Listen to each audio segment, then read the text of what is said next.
And, and wow, we are alive again.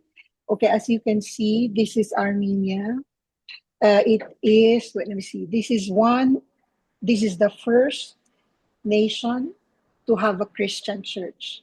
And this is Mount Ararat, where Noah's Ark landed. So dito nagland yung Noah's Ark. Nandito yung promise ni God. And then dito unang tinayo ang first church in the world, Christian church. And so I'm here. The Lord brought me here. So, di ba, nagantay tayo ng pahinga sa business natin. Nagantay tayo ng medyo pahinga na, we're waiting for the company to launch things. Yung mothership na nagbigay sa akin ng tag market. I don't like mentioning the name, ano? Yun ang una kong sasabihin sa inyo na advice ko sa inyo. Move on tayo. Huwag na masyado minimension yung name. Kung makikinig kayo sa akin, it will do you very good. Why? Kasi pag minimension niyo yung name, parang sinusugatan nyo ng sinusugatan ng sinusugatan ng sinusugatan yung old members na mga na-disappoint. Never mag-work yun. Okay? So, pag sinabing move on, meaning bago lahat, bagong energy, bagong outlook, bagong pag-aaralan. Yes, God bless you. It's nice to see. Okay, balik tayo na sa nakaraan. Anong sabi ko sa inyo? Pagka nag-meeting tayo, pag nag-guest ako, wala akong ibang sinasabi sa inyo kundi may blessing tayong parating. Huwag tayong bibitaw. Hindi pa tapos yan. Ang kausap natin si God. Nung sinasabi ko yan sa inyo, and then nag-e-end ako ng prayer, nasabi ko, let's pray. And hold on tayo. May promise si God sa mababait, sa mga nagtsatsaga, sa mga faithful. Anong naging result? Umagal lang ng konti, pero di ba faithful si God? Di ba yung mga nagpapakabait? ang daming nalagas, di ba? Nalagas sila, nalagas din yung mga blessings kasi di sila nagstay, di ba? Pero yung mga nagpapakabait na kagaya ninyo, no? Kagaya natin na may faith, anong nangyayari? Talagang nire-reward ni God. May napupuntahan ang masikap, maagap, mapagkumbaba, at mabait, kasi natatandaan niya ng Panginoon. Hindi yung kinakalimutan at saka yan yung secret weapon mo eh. Sabi mo, ano kaya ang secret weapon ko para kakaiba ako? Ang secret weapon mo, yung inner strength mo. Kasama sa inner strength yung faith, belief, hope. And pag meron ka niyan, pag meron kang faith, belief, hope, hindi ka mawawala ng pag-asa. Hindi ka mazizero. Hindi ka matatalo. Bakit? Kasi babangon at babangon ka ulit. At bawat bangon mo, lalo kang lumalakas at tumatalino. At lalo lumalakas ka at tumatalino, nagbubukas ang opportunity. Gumagaling ka. At pagdating ng break mo ulit, cycle lang ang buhay. Circle. Pag nasa baba ka, paangat ka lang ulit. Cycle lang yan. Pag medyo nasa taas ka, meron kang konting trial, bababa ka ulit. So, meaning, pag nasa baba ka, aakyat ka na ulit. So now, pag mas matalino ka na, mas mabait na yung puso mo, pagdating mo ulit sa taas, timing na naman. Doon na yung blessing. So yan ang nangyayari sa atin ngayon. Tumiming na naman tayo sa inaantay nating blessing. And so, ano yung pinaka gusto ko yung i-motivate ngayon? Unang-una, magpasalamat pa kayo sa Panginoon. Kailangan nyo magpasalamat. Kasi napakalaking blessing nito. Meaning, kung nakatikim kayo ng mga blessings natin online do sa mothership na company, mas hybrid pa to. Kasi dito, game of numbers na. Alam mo yun, pera na talaga. Yung pera na talaga yung business mo. Dati meron ka pang packages, may invite ka pa. Ito hindi eh. Numbers game na to eh. At ang numbers, ano yan, nasasakto yan. Pagka napag-aralan mo yung pinaka-rhythm yung numbers. matututo ka paano mo, anong ilalagay mo, ano i-atras mo, ano i-maintain mo. So, mas malaki ito. Nag-aantay lang to ng iba, a few months pa, tapos magbabalon na yung mga papasok sa business mo kasi meron kang proof ng kitaan. Pangalawa, magbabalon na yung ipinundar mo na pera doon, yung pinasok mo para i-trade. Magbabalon na siya kasi nagko-compound yung interest. So, mas malaki ito. So, unang-una, magpasalamat na kayo kasi ito na yung inantay natin, binigay na ng God. Pangalawa, bagong pananaw na. Bago. Wala nang usapan ng negative, wala nang nakaraan. Bago na eh. Bago na tong company na to eh. Bagong business, bagong approach. So, kailangan bago lahat. Number three, sigurado ng blessings eh. Sasabihin ko sa inyo, ako di ba sinasabi may term na pag sure oy. Ako nang susure ako ng sinabi. Sabi ko sa inyo dati, I'm sure merong blessing sa atin si God na palaki, na padating na malaki. So, isusure ko na naman to. Shoot na yung blessings niyo dito. Shoot na. Kaya ang number three, ano yung number three? Magkaroon kayo ng purpose sa pera ibibigay sa inyo ng Panginoon. Bibigyan ka ni God na ng malaki na naman dito eh. Anong gagawin mo sa pera? So, yung purpose, syempre, unang-una dapat, yung pamilya mo. Anong plano mo para sa pamilya mo? Para sa malaking blessing mo dito? Ano yung pre-namis mo sa kanila? Ano yung gusto mong ipatikim sa kanila? Ano yung gusto mong i-secure sa kanila? So, nakaplano na yun dapat. Alam mo kung bakit? Kasi para pera na nagdagdag na. Pera na nalustay pa. Pera na naghirap ka pa ulit. So, dapat may plano ka para sa pamilya mo. Pangalawa, plano na improve mo yung sarili mo. So, ano ba yung improvements mo pa para sa sarili mo? Kasi pag in-improve mo yung sarili mo, lalo ka pang gagaling sa business, syempre, improve version ka, lalo ma-attract sa yung mga tao. So, anong plano ko? Ang plano ko naman, maging very fit ako kasi gusto ko pang mag-business. So, mag-apply ako sa gym para fit ako, makaka-business pa ako sa edad ko na to. O kaya, syempre, palagi nagtatrabaho din ako. So, kailangan ko ng extra energy. So, mag-enroll ako sa gym. Pangalawa, mag-enroll ako sa mga personality development online. Ang dami-dami online. How to be a good salesman, how to be a good leader. Madami, crash course.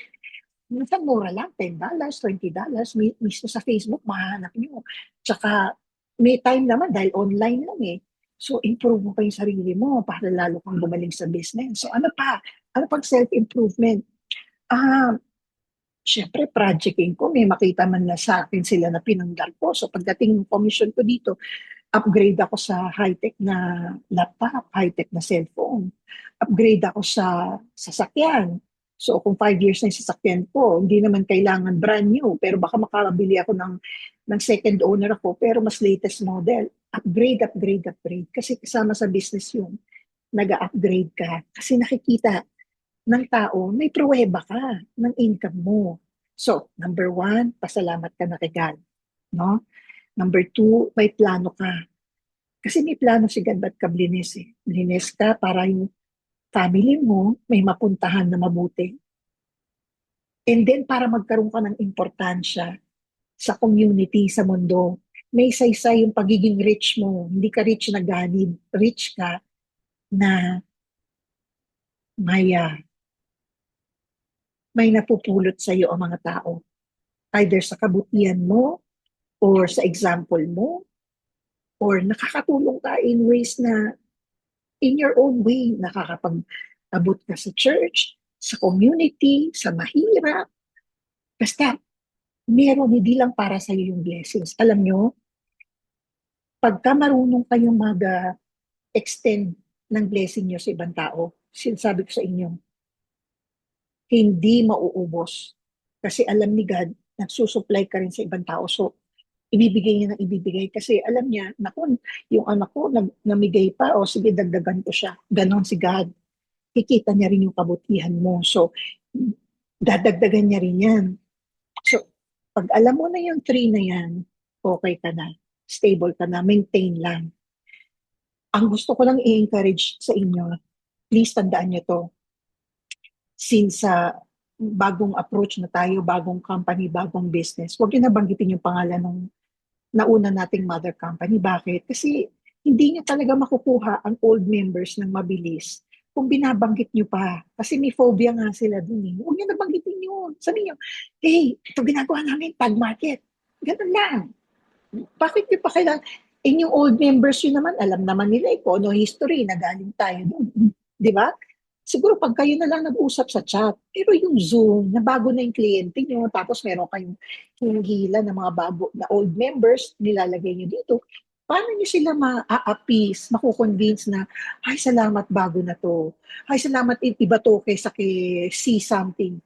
Eh, binabanggit nyo. So, isipin na, naku, strategy to. Naku, ito pa rin yun. Wag na.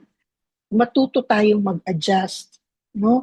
Ako, nagaling ako ng Dubai. Ngayon, nasa Europe ako. East Europe to eh. Hindi na to mga tall buildings na kagaya ng Dubai. So, nag-a-adjust din ko dito. Nag-a-adjust ako pati sa pananamit. Ah, kailangan marunong ka mag-adjust. Pag matigas ulo mo, hindi ka marunong mag-adjust, malilimit mo yung sarili mo. Makakakuha ka ng kliyente, yes, pero limited. Bakit? Kasi hindi mo pinuksan yung sarili mo sa change eh. So, wag na kayo magbabanggit ng pangalan ng old company. Maski tanong mo si Kenny at si Raj, hindi nila gusto yan. Nababanggitin yung old company. Bakit? Pinoconnect niyo pa sila dun eh. Kasi parang pinopromote niyo pa yun. Tsaka parang nagsasabong pa sila. Tsaka yung negative nun, sasali niyo pa dito. May energy yun. Dadaling yung energy. Move on. Ikaw ba, pag may asawa ka na ngayon at girlfriend ka ngayon, babanggitin mo yung ex mo? Hindi, di ba? So, please, be open, be adjustable, be wise. Don't mention anymore in your presentations the old company. Just say, alam mo, magkakasama tayo palagi dati. Alam mo, may ginawa tayong business. Pwede mo naman ikwento. Diba? May ginawa tayong business dati. Eto na ngayon, may bago na tayo. Huwag mo na lang banggitin yung name. Kasi paano na rin sa kabutihan ng dating company. Pero mo, nagpe-present ka dito, binabanggit mo pa sila. So, number one, no mentioning of the name of the old company. Pwede mong ikwento yung mga nakaraan. Sabi mo, dati tayong magbi-business partner, matagal na kami nag-online business, pwede yun. But don't mention names. May phobia sila sa pangalan na yon. Kung hindi ka naniniwala sa akin, ikaw tanongin mo yung sarili mo. Nagagumagaan ka ba pag binabanggit mo yung pangalan na yun? Hindi, di ba? Explain ka na explain. Ay, hindi yan, di naman scam yan, di naman. No need. Move on. Just mention tag, Stratify. That's it. Trading, Forex, Gold, savings. Number two, again, wag na kayong magbanggit ng networking. Bakit ba hindi kayo makamove on sa networking? Ang tagal-tagal ko nang sinasabi sa inyo, kahit networking pa to, may strategy ka lang. Maging matalino kayo, please. Wag matigas ulo.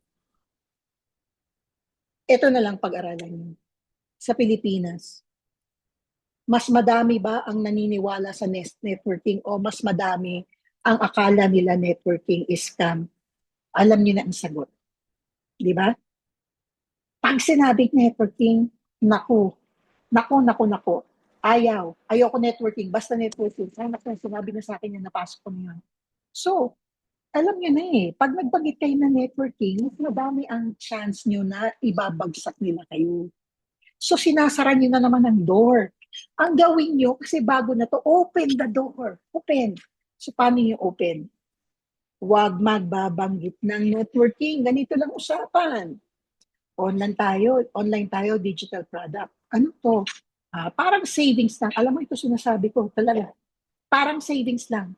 Yun talaga sinasabi ko. Kasi, sabi ko, imbis nilalagay ko sa bangko, hindi na makikita kahit 5% yan sa bangko every month. Alam nyo ha, nung kasagsagan ng kita natin sa C1, nag-time deposit ako sa East West Bank ng 3 million.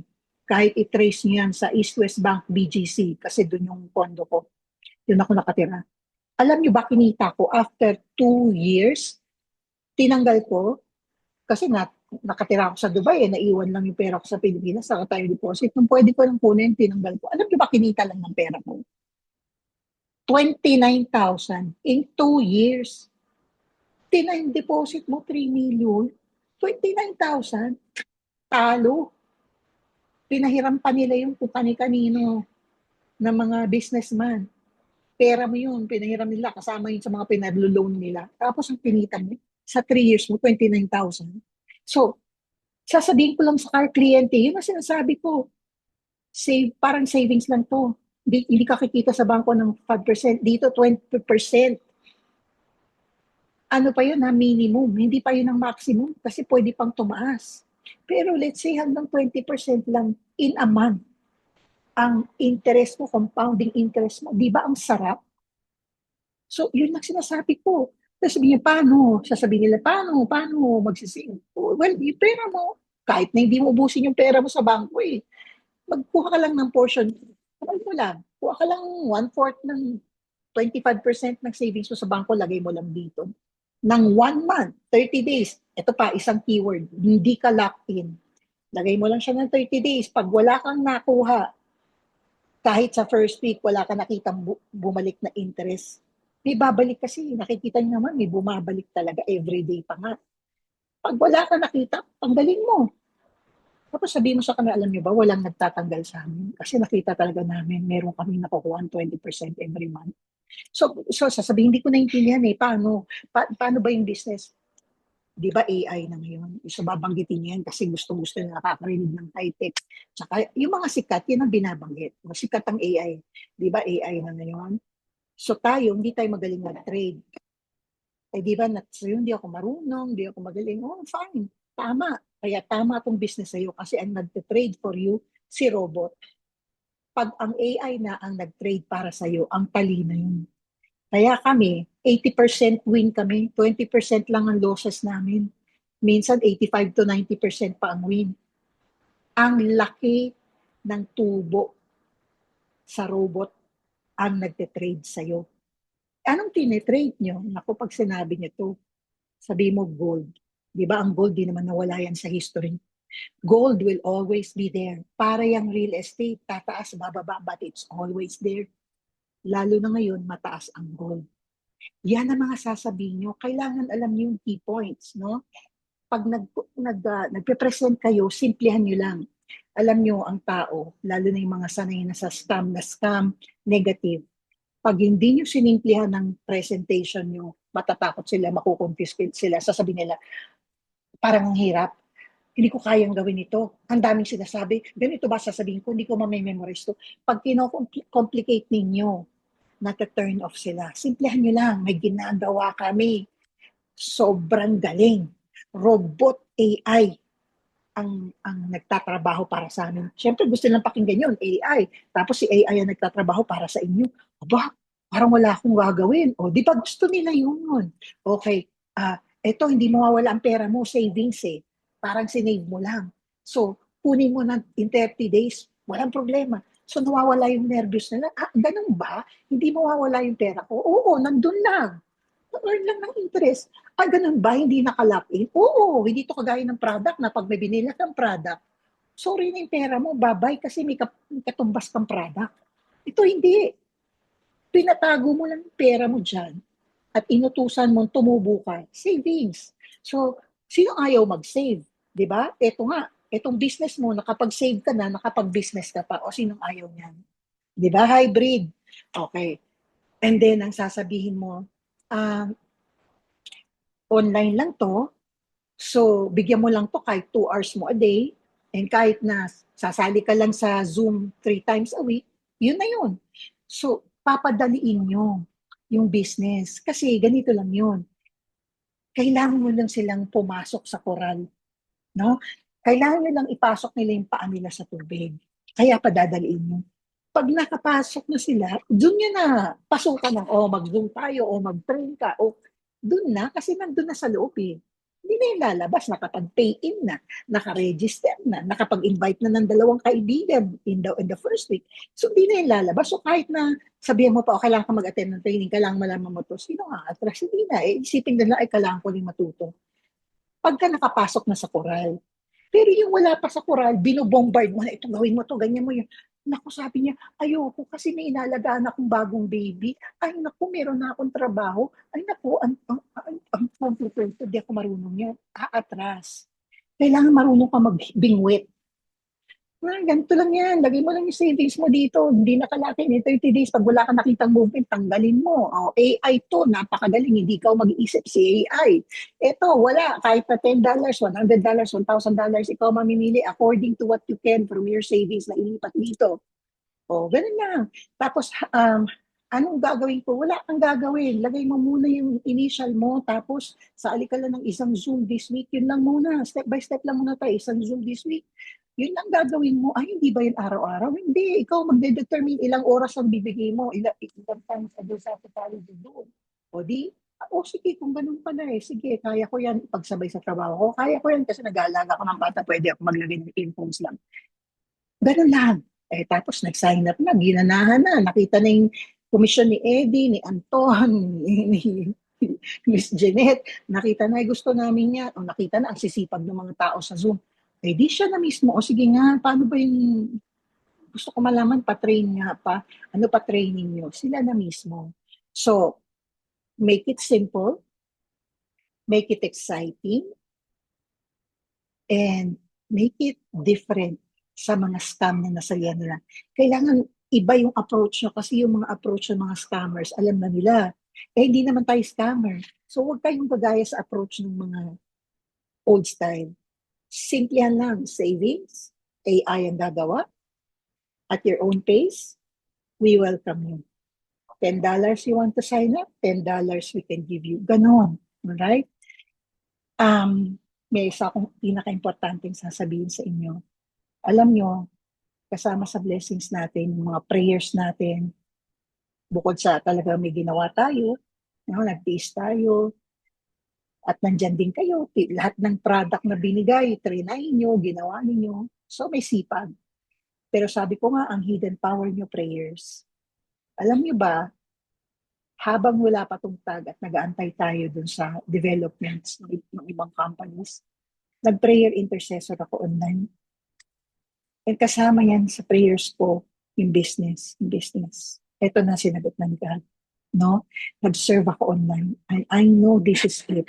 Kasi sinabi ko rin kay God noon, Lord, ayoko mapahiya. Palagi ko sinasabi sa mga tao, mabait ka. Palagi ko sinasabi sa team ko, may padating na blessing si God, hold on lang kayo. Kung nirecord nyo yung mga sinabi ko, yan mismo sinabi ko, mag-hold on kayo, may parating tayong blessing. Lord, nagpahinga lang ako kasi iniintay kong gumawa ka. Kasama yan sa intercession ko. So, binigay ng God. Kung natatandaan nyo, nung pandemic, ang ibang tao naghihirap. Pero tayo na nag-online business, hindi tayo apektado. Ang dami pa nating pera, tayo pa yung tumulong. Alam nyo ba, may mas worse pa sa pandemic na darating. And this is studied by biblical scholars. There is going to be a crash in the economy. Magka-crash ang economy ng mundo. Nakalagay yan sa Bible na ang presyo ng tinapay magiging katumbas ng trabaho mo sa isang buong araw. Yan ang nasa end times. Diyan papunta ang economy. Pangalawa, hindi lang sa Bible. Si Donald Trump mismo, ayaw na niya ng paper money. Ang gusto niya, cryptocurrency. Proof of that, i-research nyo, may bangko ang mga anak niya. Cryptocurrency bank. Yan ang bangko ni Donald Trump. So number 2, ipupush ni Donald Trump ang crypto. Number 3, padating na naman, yung parang pandemic, gagamitin ka na naman ng Diyos para ikaw yung nakakaangat at ikaw hindi apektado. So kaya kailangan natin ang business na to. Number 1, yung economy magka-crash. Ikaw, may nire-reading malaking business sa'yo si God dito sa tag market. Dito na naman tayo kukuha ng parang nung pandemic na apektuhan lahat, tayo hindi. Kasi kahit magka-war pa dyan, hindi pwedeng lumabas ng bahay. Kahit mag-El Nino, napakainit, ang swerte mo. Binigyan ka ni God ng business online, hindi ka apektado ng war, hindi ka maiinitan. Kasi gagawa ka lang ng business mo online, doon ka magtatrabaho. May pupuntahan ka sa oras ng kahirapan na kapag secure ka ng online business mo. Pangalawa, so since gusto nila crypto money, meron ka, ang pera mo galing online. May USDT ka, na nakukuha in Ethereum, yung pera mo online. So, kahit patanggalin ni Donald Trump ang paper money, meron ka rin pera online. Number 3, kagaya ng pandemic, isa ka sa magiging blessing pa sa mga tao kasi hindi ka kasama sa nahihirapan. Instead, ikaw pa yung nakatulong sa pamilya mo, sa kapwa mo. Yan ang prepare ni God sa business na to para sa iyo. So ikaw, alam mo na ito yung mangyayari, ito yung mga kaganapan. Hindi ba blessing ang business na to? Hindi ba dapat pinubuhusan to ng panahon? Hindi ba dapat ma-excite tayo at magsipag? Kasi this is it. With that, I want to pray for you all. Father, salamat sa pagkakataon na to. Salamat na nandito kami nag-uusap para sa bagong blessing mo sa amin, sa answered prayer mo. Salamat, binigyan mo ulit ang door. Salamat at bago na ang lahat. Salamat na may bagong umaga. Salamat na may bagong paparating na magagandang bagay. Nawa ay ingatan namin to. Nawa ay wag naming makalimutan ka. Nawa ay magtuloy-tuloy ang lahat ng kagandahan at kasaganaan. Salamat, Panginoon, sa pagpapala mo, sa faithfulness mo, sa team na to, sa business na to. Bless everyone, Lord, doing this business. We honor you. We thank you in Jesus' name. Amen. God bless you, everyone. Amen. Grabe naman yun. Thank you, ma'am. Thank you, ma'am JT, at napaunlakan mo ang Unity na makapag-guest ka. At, marami ka pang ikukwento kulang pa yun pero next time na lang. Next time. Basta kayo ni Anton kasi kayo yung mga faithful. Kayo yung, alam mo, makikita mo ang tao bakit binibless ni God eh. May ginawa din sila. May ginawa din tayo. Hindi tayo bumitiw. So, basta kayo ni Anton, hindi ko nakakalimutan kung paano kayo trumabaho, kung paano rin yung pagtsatsaga nyo, pagsisikap nyo sa business, sa grupo.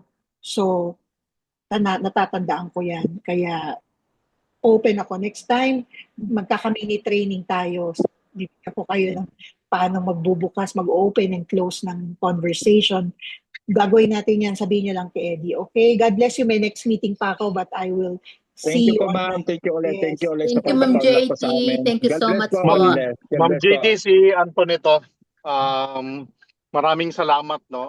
I've received your message the other day and salamat doon sa iyong pahatid na natulong sa amin ng wife ko. So that's all. Thank you.